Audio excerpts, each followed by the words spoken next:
What's going on, everybody? This is Scotty from Minor League Films. Today, I am talking Karate Kid Legends, the newest entry in the Karate Kid story. And this is about a new character who studied Kung Fu in China under Mr. Han named Li Fong. Now, Li Fong is played by actor Ben Wang. You may have seen him in American Chinese on the Disney Channel. You may have seen him in Mean Girls, the newest Mean Girls from 2024.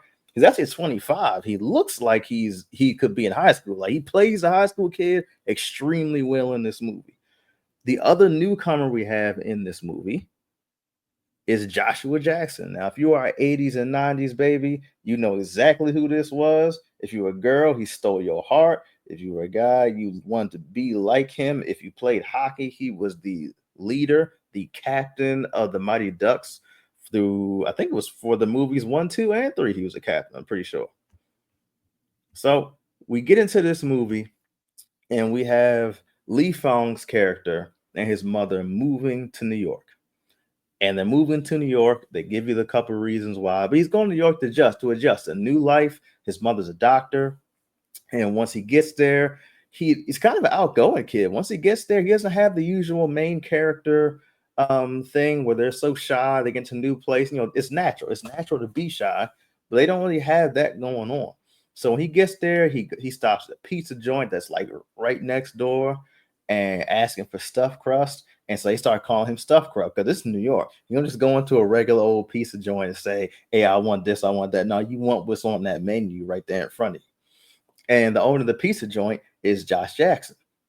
And Josh Jackson is fit as hell because he used to be, apparently, according to him, the best boxer in New York. But we do see that he was a boxer. We see his posters on the wall. We see some of his opponents he's defeated. And his daughter becomes the love interest of Lee Fong. Now, Lee Fong goes to school.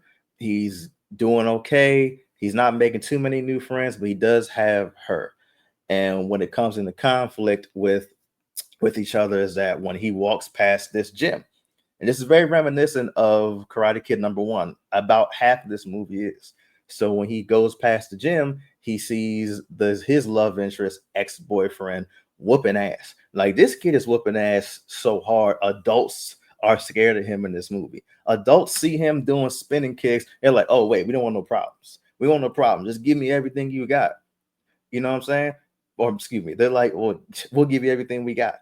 Take our wallets, take everything we got. It doesn't matter. You were that nice." And he is. I'm serious. Like he is that skilled of a bully, which is one of the things I really do like about this movie is that he is super skilled.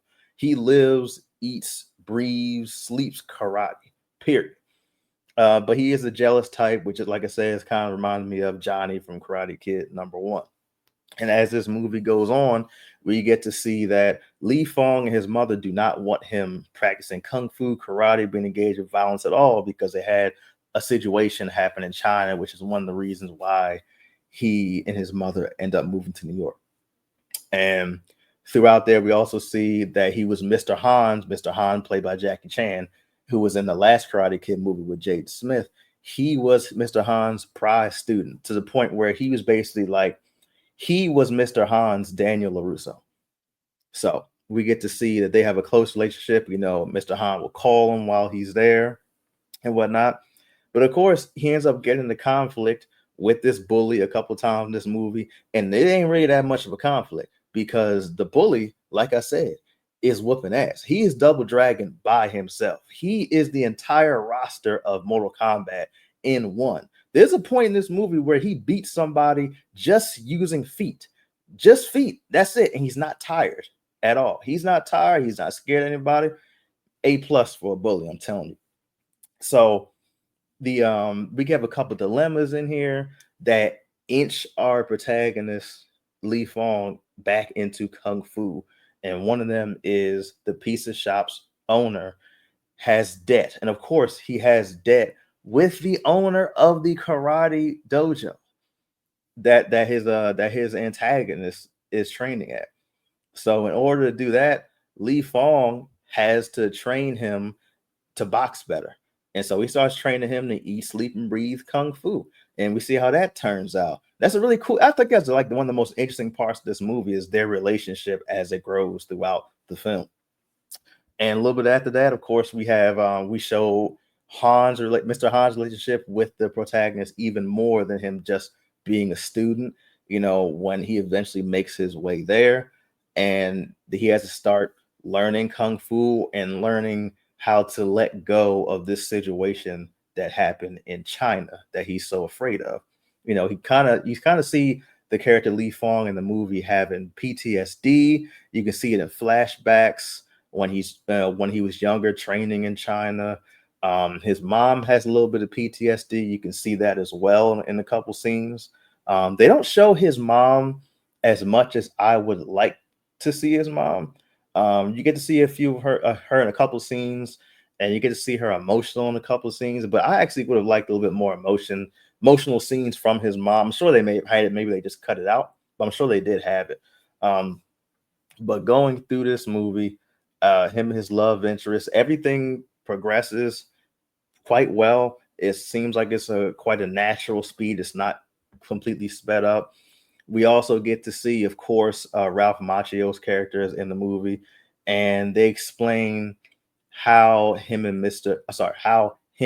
Han get together in the first place. We get to see a little history between Mr. Han's family and Mr. Miyagi's family, which of course brought LaRusso and Mr. Han together in this movie to help train this kid. And they're trying to help train this kid for the Five Boroughs tournament in New York City, who, of course, the kid's bully is a champion of course. Well deserved. I don't know there's too many adults that's going to beat this kid, honestly. Like, if he was in a Karate Kid show, hang it up. Just hang it up. But when they go to train him, you get to also see a little bit of back and forth, but it's not quite like Johnny and Daniel back and forth. It's more like a friendly back and forth. Like, me and my co-host will be training somebody. It's kind of like, hey, do it this way, and the other guy's saying do it this way, but they're laughing, they're having a good time. There's not animosity that you see in the movie. And you get the training montage is probably the best training montage I've seen in any Karate Kid movie or the show, period. Like, training montage to me is perfect. The one thing I did not like about this movie was the tournament. And it could just be me. I always like to see how most of the kids are fighting in the tournament. This tournament goes by quick. I'm talking about every single match, besides the characters you know in the movie, goes by lightning fast. Like, it goes by in maybe 3 seconds a match. And that's fine. That's fine for probably for most people. It's just I would like to see that. So it's kind of like I'm just nitpicking. That's a nitpick for me. Um, but everything else, man, is the fight scenes are great. The choreography is great. Of course, Jackie Chan is in here, so I'm sure Jackie Chan did the majority of this, because you got a lot of because Jackie Chan's kung fu, he uses a bunch of different styles. He uses everything around him. You get to see the kid fighting like Jackie Chan would fight, like in a Rumble the Bronx type movie, using everything around him. At some point, he's it's silly, like Jackie Chan would do in some of his movies. Like, I see the Jackie Chan input in this movie. I see it a lot. And then you also get, when Ralph Macchio comes in there, you get to see the Ralph Macchio style of karate, which is very traditional, stiff, if you will. If you want to say it's stiff, cool. And I also got to see Ralph Macchio fighting faster than he normally did in the show. I enjoyed that a lot. I would like to see him, and if there was a sequel with him and maybe a student from the Karate Kids, from the Miyagi Do school, or maybe Jaden Smith come back in there, Mr. Han, one of those. I'd like to see something like that in there. So honestly, man, this movie on our rating scale, I would give it price of admission. Like, I think it's worth going to see. It is very fast. It's only like an hour and 25-minute movie. So it is very, very fast. But I think that's good. Like, there is no wasted time in this movie. This movie has zero wasted time. So there's no scene you're going to say, why do we see that? Why do we see that? No, no, you're going to go like straight from start. You see stuff progressing very fast, but also at the same time, the relationships are very natural, but the situations are fast. And then it gets right to the end. It gets there beautifully. Then you have a little bit of a post movie scene, which I think is hilarious. I'm sure everybody would like that post scene. But yeah, man, I think y'all should go see it. That's my verdict on the movie. I'm sure you'll also get we'll get a spoiler review in a couple days after my co-host sees the movie. He's always late. But That's about it, man. You can follow us on TikTok. Find us on Kurono Comics. That's Kurono Comics. And we're Modern League Films on everything else. So I'll catch y'all next time.